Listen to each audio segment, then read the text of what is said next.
These are the 6 bank accounts that everyone needs by the age of 30. Now, the sooner you can do this, the better. And if you're new around here, hi, my name is John of John's Finance Tips. This is a channel we dedicate to talking all things money, and today's money topic is how we can make our money work for us just like the rich do. And the video is gonna break down as such. For every bank account, we'll talk about the age I recommend you having this open by, my best practices and how-tos of using the particular bank account, and of course, my recommendations on specific products that I've enjoyed that you might like as well. If that sounds like a plan, pop a squat, tap the thumb icon, and let's get into it. Account number 1.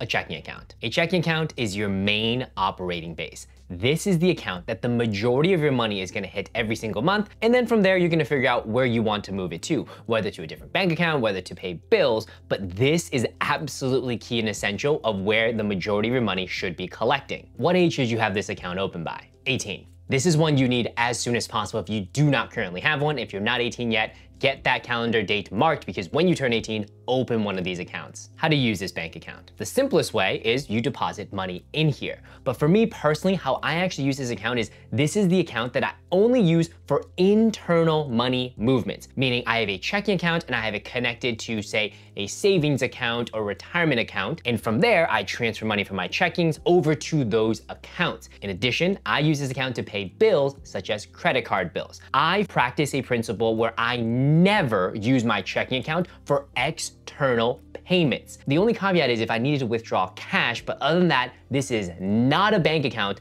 that ever gets used externally. And my recommendation for your checking account is as soon as you have it open, connect it up to all of your internal accounts so that when you move money, it's pretty seamless. Now, you're probably wondering, you never use your money externally? Not exactly. In the next section, I'll explain to you why exactly this is an account that I only use for internal money moves. Recommendations on products. When it comes to checking accounts, the world is your oyster. There are literally a bazillion checking accounts out there, from small regional banks to mega behemoth banks. The most important thing that you want to keep in mind when finding a checking account is it has to be fee-free. If any checking account charges you some BS opening fee or maintenance fee or just any fee, run. You do not want that because table stakes for any checking account that's actually valuable, it must be fee-free. And here are 3 checking accounts that I have. The first one I have, this is actually my main checking account, is my Ally Bank checking account. I've had these guys since college and literally every single month, all my money goes here and then it gets distributed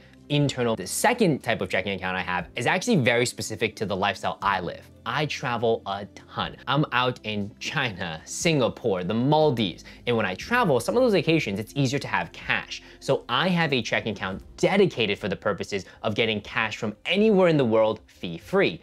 And this is a Charles Schwab high yield investor checking account. I know it's a mouthful, but it's a free account to open if you have a brokerage account with Charles Schwab. And so what I do is I hook up my Schwab account with my Ally account, I move money in there and I use my Schwab account to take money out anywhere I travel to. And the third type of checking account that I have is actually with a regional bank. The reason being, as a real estate investor, I do need to access cash, specifically deposit cash sometimes. When I have tenants, I have to put their security deposits somewhere and it's much easier operating with a small regional bank. Now, even though I have 3 checking accounts, by no means do you need 3. You just really need one to get going. Bank account number 2.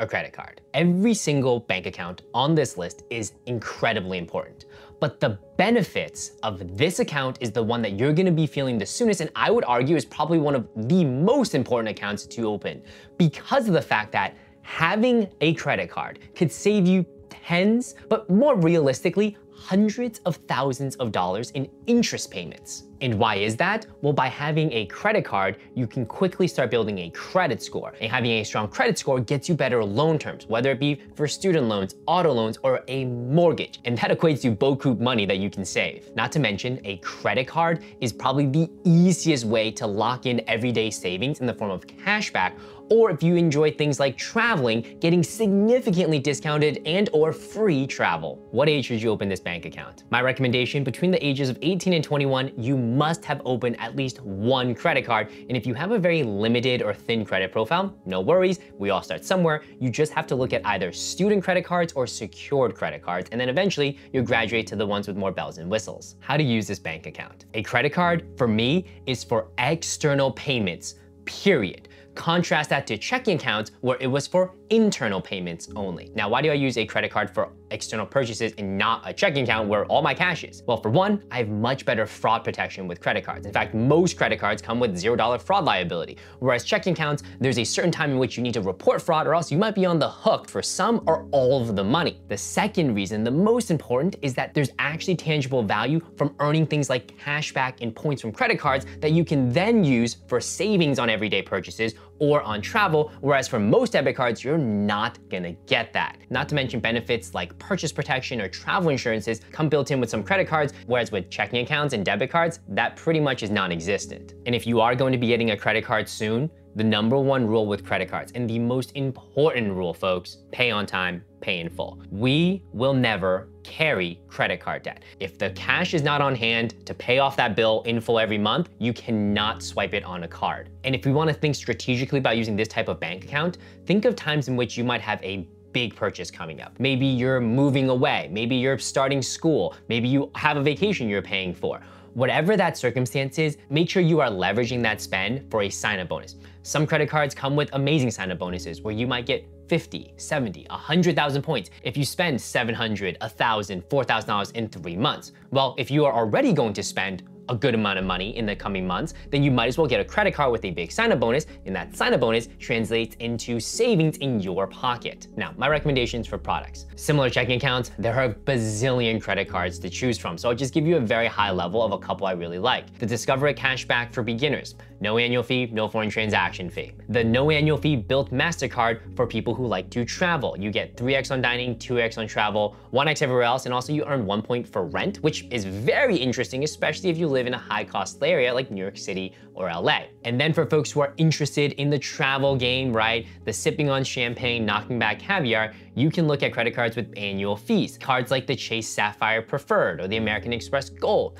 And these cards come from all the major banks. Chase, Capital One, Citi, American Express, Barclays, they are everywhere. It's gonna be really up to you on how you want to travel and to figure out which cards to get. But the other thing to note is, most of these cards might have an annual fee, which I'm completely okay with because a lot of the travel benefits outweigh the fee. If you're interested in card recommendations, well, you can check out the rest of my channel because I talk cards a lot. Bank account number 3, a high yield savings account. This type of bank account is one that I think way too many people are still missing out on way past the age of 30. Unlike a traditional savings account where you might get 0.5, 1% interest, a high yield savings account today currently can pay anywhere from 4 to 5% interest, and it's not uncommon to see high yield savings accounts paying over 5% interest on your money. And when we talk about making our money work for us, when we talk about getting free money, this is it right here. Money is in this account, money is earning substantial interest, money is working for you. What age should you open this bank account? My recommendation is by the age of 25, you have a high yield savings account open. The reason I don't think you're gonna have one sooner than that is because when you're in college, just out of college, you're likely not saving as much as you should. Now, if you can get earlier, absolutely recommend it, but for most people, it's a couple years out of corporate, they're saving for big expenses, and now they're trying to figure out what's the best way to get more interest for their money.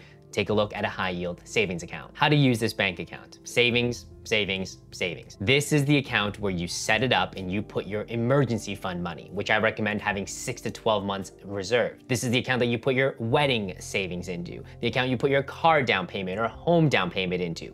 This is a savings account. The only difference is that it's actually giving you real substantial interest to help you save potentially faster towards your goal. And currently, there are some really enticing offers for high yield savings accounts. And my pro tip for you all out there is do not feel married to the account. What that means is, if currently there's an account right now paying 4% interest, but next month there's a different account paying 4.5% interest, I have no problem opening the new account, moving my money over. Seriously, there's no qualms about that. Because at the end of the day, the majority of these accounts are free to open, free to set up with very little minimums, if any at all. And so why would I not go get additional free money just by clicking a couple buttons and making a transfer? And here are some of my recommendations on high yield savings accounts. The one thing you wanna make sure is that there are no fees. Similar to checking accounts, make sure there's no monthly maintenance fee because again, those are just trash fees. Trust me, banks, they don't need your extra $5 a month to maintain the account. They do need it to bring more shareholder value, but the maintenance fees are BS, so make sure the account doesn't have that. One account I would look at is the SoFi high yield savings account, which also comes with a checking account. This probably is the best middle of the road account where you get the best of both worlds. You're getting high interest. You're also getting an account with a lot of bells and whistles. And right now, I believe the interest coming on the account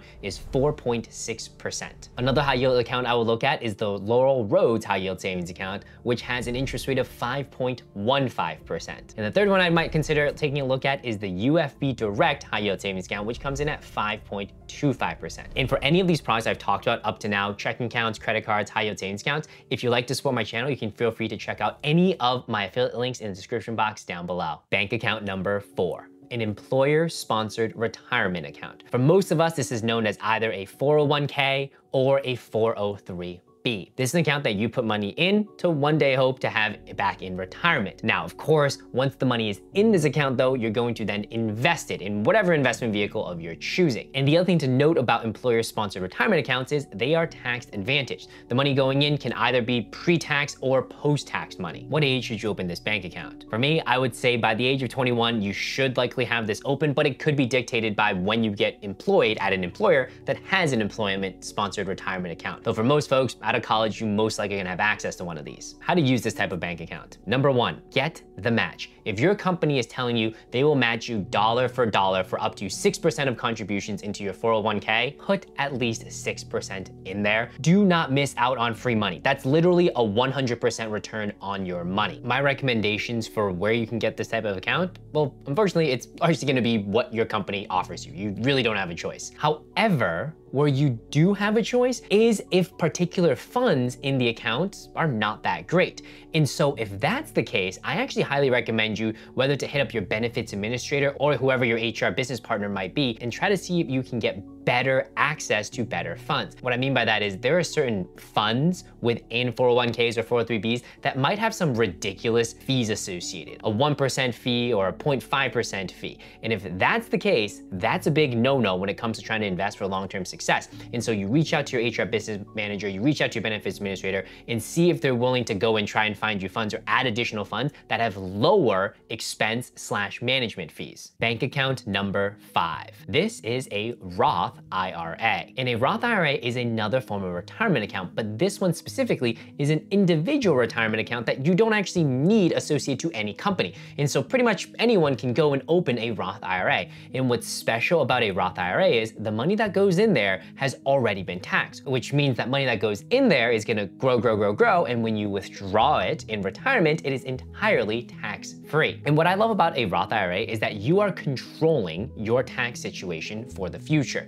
And we have no idea what tax brackets look like. In the 80s, we only had 2 tax brackets. Compared to the number of tax brackets we have today, and then compared to what it might look like in the future, we have no idea. And so with the Roth IRA, you know you're gonna get taxed at a certain tax bracket now, but in retirement, you know there is just no tax paid on it, which is amazing. And just to really drive home that point, let's say you invested $100 a month into a Roth IRA, and in the Roth IRA, you picked a low-cost, broad-based market index fund. Well, if you were to do that $100 a month over 40 years, that's a little over $300,000 tax-free. But let's say you can do a little bit better than that. Let's say you try to get up to the Roth IRA contribution limit, at least as of 2024, which is $7,000 a year. That's roughly about $580 a month. If you can contribute $580 a month, every month for 40 years, assuming a return of 8% for a low-cost broad-based market index fund, at the end of those 40 years, you'd have access to $1.8 million tax-free. So what age should you open this bank account? My recommendation is as soon as possible because there's actually no age limit.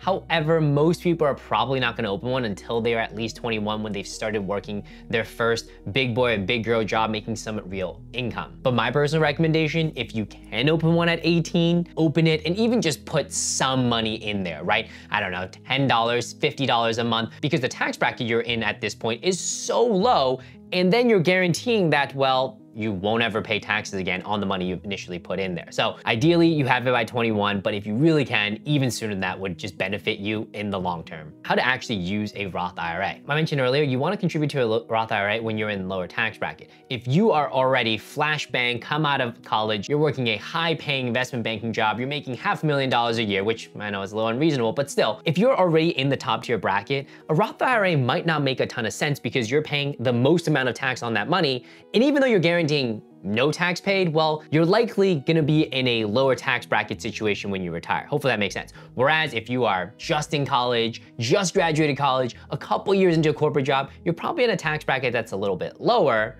And so you should definitely contribute to that Roth IRA, because then in later years, you're likely gonna be in a higher tax bracket in retirement, and you wanna make sure you're not paying taxes on the money that comes out at that point. And as far as when to contribute to a Roth IRA, well, first you wanna make sure you have your emergency fund set aside. Then you wanna make sure you're maxing out your match from your employer-sponsored retirement account. And then that's money that's left over for investing, I would start contributing into a Roth IRA. And as for recommendations on products, you can look at any of the major brokerage firms such as Schwab, Fidelity, or Vanguard. You can open a Roth IRA at any of those and they're free to open. Bank account number 6, a brokerage account. This is where you are going to invest your money. What age do I recommend someone opening a brokerage account? You can open one when you're 18, but likely you're not going to contribute significantly until you're in your 20s. But either way, you definitely want to have one open by the time you're 25. How to use this type of bank account? Well, this is where you're investing money. But what I really want you to think about is when you first open one up, you're working on the investing muscle. So what that means is consistent investments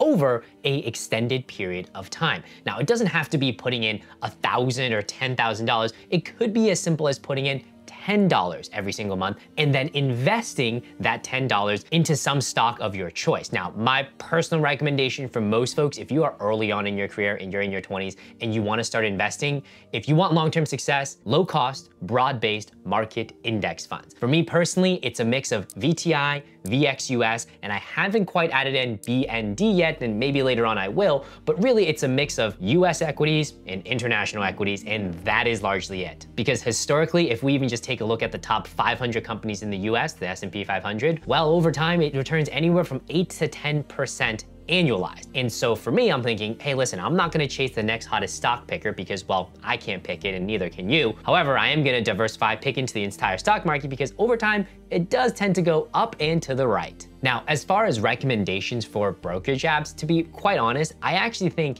keep it simple. Get an investing app that isn't that sexy, that doesn't make you inclined to constantly go in there and try to make trades every single day. Because the secret with investing oftentimes is to do less. And sometimes with flashy apps, Robinhood, it makes you inclined to go in actually and gamify the experience. Investing's not a game. It's honestly dumb stupid and dumb simple. And so it's funny, I actually like brokerage accounts that don't have a phenomenal flashy mobile UI, but they are still amazing brokerage accounts. So a couple I would recommend: Charles Schwab, Fidelity, Vanguard, and one that's a little bit unique is public.com, where you can actually see what people are invested in. Now, it doesn't tell you exactly, but it gives you percentages. But for the most part, you can't go wrong with any of these brokerage accounts. And that is that, folks. These are the top 6 bank accounts that everyone should have before the age of 30. If you have any comments or questions, drop them down below. And as always, if you'd like to support my channel in any way, I'd really, really appreciate it. Feel free to check out any of my affiliate links down there as well, and I'll catch you on the next video.